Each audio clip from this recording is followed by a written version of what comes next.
Sini saya akan menyampaikan materi mata kuliah dasar pemrograman web, yaitu materinya tentang JavaScript dasar ya. Nah, pada dasarnya JavaScript ini berfungsi untuk menampilkan interaktif ya di dalam website kita. JavaScript itu digunakan pada web page untuk meningkatkan desain, validate form, detect browser, create cookies, GUI, dan lain sebagainya. Ya. JavaScript ini banyak bekerja pada banyak browser seperti Internet Explorer, kemudian Mozilla, Firefox, Netscape, Opera. Dan dalam JavaScript sendiri ini menggunakan sintaks seperti C++ atau Java ya. JavaScript itu dirancang untuk menambah interaktif pada page ya. Jadi kalau pada saat kita memasukkan login, apakah Anda sudah benar loginnya atau login atau password Anda itu salah. Nah, itu merupakan bagian dari JavaScript. Ya. JavaScript terdiri dari baris-baris kode executable komputer, kemudian biasanya di embedded ya secara langsung pada HTML page. Dan setiap orang dapat menggunakan JavaScript tanpa harus memilih license karena JavaScript sendiri adalah open source yang bisa dikembangkan. Nah, peletakan JavaScript. Nah, ini JavaScript dapat bereaksi terhadap event, dapat membaca dan menulis HTML elements, kemudian dapat digunakan untuk memvalidasi data, dapat juga digunakan untuk mendeteksi proses pengunjung, dapat digunakan untuk membuat quiz ya. Nah, peletakan sendiri di JavaScript itu di HTML itu ada di bagian head and body, dan di external script. Nanti kita akan bahas satu-satu di slide berikutnya. Nah, kalau diletakkan di JavaScript di bagian head, script yang berisi fungsi atau function itu diletakkan di bagian head. Hal ini untuk memastikan bahwa script telah loaded sebelum fungsi dipanggil. Nah, letakkannya seperti ini ya, karena ini dalam HTML, setelah HTML ada head ada body. Tapi kalau untuk head, letakkannya seperti ini. Kemudian ditutup dengan slash script dan slash head ya. Kalau di bagian body sendiri ya berarti tidak ada body ya. Dibuka script, tutup dengan slash script, dan ditutup dengan slash body ya. Kemudian kalau di bagian head dan body penggabungan, nah bisa juga seperti ini ya. Contoh seperti ini. Terkadang JavaScript yang sama ingin dijalankan pada halaman-halaman web yang berbeda-beda, maka script yang sama tidak perlu dituliskan untuk setiap halaman. Akan tetapi dengan menuliskan JavaScript di suatu file eksternal ya. Nah, di dalam file eksternal itu tidak boleh terdapat tag ya. Kemudian stack JavaScript sendiri ini ditulis dalam HTML ya seperti ini ya. Kemudian di jendela dialog pada JavaScript. Jadi JavaScript ini kalau dia interaktif atau berinteraksi itu berupa seperti ada jendela dialognya atau message box-nya ya.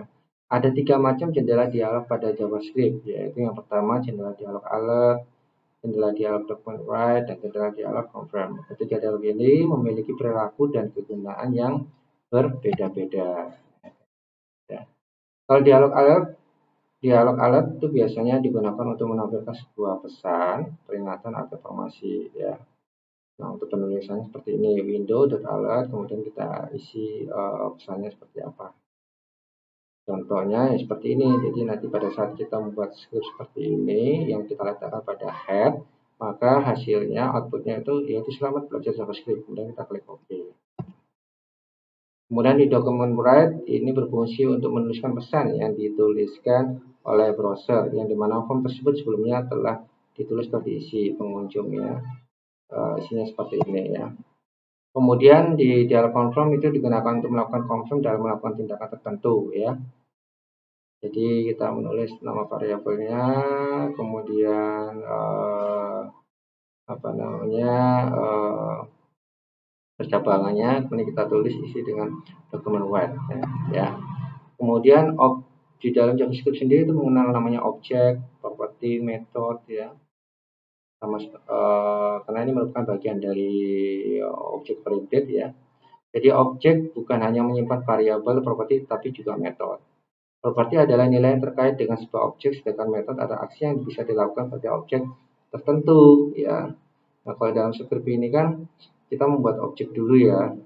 Lalu propertinya apa? Oh, propertinya atau atributnya ada nama, model, ukuran, warna. Kemudian di dalam script JavaScript itu kita juga bisa meletakkan metodenya. Metode itu adalah sebuah aksi atau event ya. Jadi Hasilnya apa aja objek mobil itu? Oh, bisa di starter, bisa belok kiri dan belok kanan. Nah, itu. Kemudian objek standar JavaScript sendiri itu juga banyak disediakan sama semua dengan bahasa pemrograman. Ada string, number, array, boolean, date, make function dan lain sebagainya. Ya. Nah, di dalam JavaScript sendiri ini ada penanganan event ya. Event dan event handler merupakan hal yang sangat penting dalam pemrograman JavaScript. Event adalah sesuatu yang terjadi karena aksi user. Contohnya jika user mengklik tombol mouse terjadilah event klik. Jika mouse pointer bergerak melewati sebuah link terjadilah event mouse over. Ada banyak event yang terdapat dalam JavaScript yang selengkapnya bisa dilihat pada JavaScript reference. Ya. Contoh-contohnya lebih seperti ini. Ada on click, on load, on focus, submit, dan on mouse over.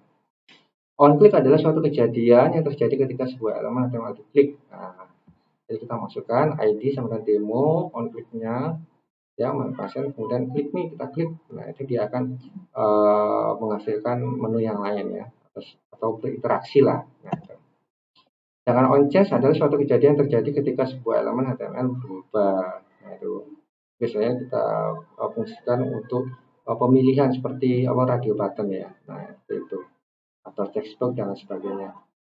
Ya. Kemudian on mouse over adalah suatu kejadian yang terjadi ketika sebuah elemen HTML diletakkan kursor mouse. On mouse out adalah suatu kejadian yang terjadi ketika kursor mouse meninggalkan elemen HTML. Jadi pada saat mouse-nya itu diletakkan pada sebuah HTML, dia akan berubah, ada tampilan yang berubah. Kemudian kalau mouse-nya dialihkan, maka akan ada sesuatu yang terjadi. Kalau enter down ada suatu kejadian terjadi ketika ada pengetikan pada elemen HTML. Jadi pada kita ketik itu ada perubahannya seperti apa, atau ada pesan message-nya seperti apa. Dan onload adalah suatu kejadian yang terjadi ketika elemen dan halaman itu dibuka ya. Nah, mengakses dan memanipulasi objek HTML. Untuk mengakses objek HTML itu kita bisa menggunakan sintak dokumen get element by ID, kemudian buka kurung ada ID, ada sebuah objeknya apa. Nah, contohnya kalau menggunakan inline HTML, itu fungsinya untuk mendapatkan isi teks atau HTML suatu objek atau tag HTML ya. Kalau menggunakan value, ini fungsinya untuk mengambil atau manipulasi nilai suatu input. Nah, kurang scriptnya seperti ini. Oke, itu saja yang bisa saya sampaikan. Terima kasih atas menonton video ini. Sampai berjumpa di pertemuan selanjutnya. Terima kasih. Assalamualaikum warahmatullahi wabarakatuh.